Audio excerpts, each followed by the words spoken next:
Nasa labas na ng Philippine Area of Responsibility ang low pressure area o ang dating bagyong Wilma. Hindi na yan nagpapaulan sa anumang bahagi ng ating bansa. Tatlo ang weather systems na patuloy naman umiiral sa loob ng bansa. Ang shear line o yung pagsasalambong ng malamig at mainit na hangin at bubuo yan ng kaulapan at pag-ulan sa bahagi naman ng Aurora at ng Quezon. Ang easterlies o yung hanging silangan naman ay mula sa dagat Pasipiko, nagdadala naman ng maalinsangang panahon sa malaking bahagi yan ng silangang Visayas at ng Bicol Region, kasama ng pag-ulan at kaulapan.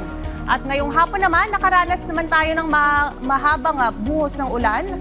Magdabag po yan sa ilang bahagi ng Luzon, lalo na dito sa Metro Manila. Paglilinaw po ng Pag-asa, ito ay dulot naman ng amihan o yung northeast monsoon. Bahagyang lumakas kasi ito ngayong araw at nagdadala yan ng makapal na kaulapan at pag-ulan dito rin sa bahagi ng Cagayan Valley Region, Cordillera Region at Ilocos Region, nalalabing bahagi ng Central Luzon, kabilang na nga rin dito sa Metro Manila.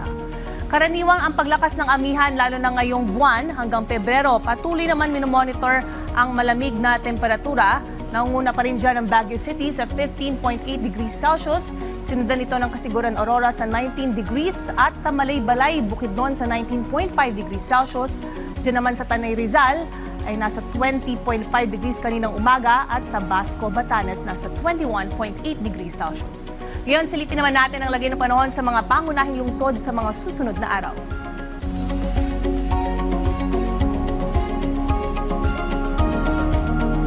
Stay safe at stay dry. Laging tandaan may tamang oras para sa bawat Pilipino. Panapanood lang.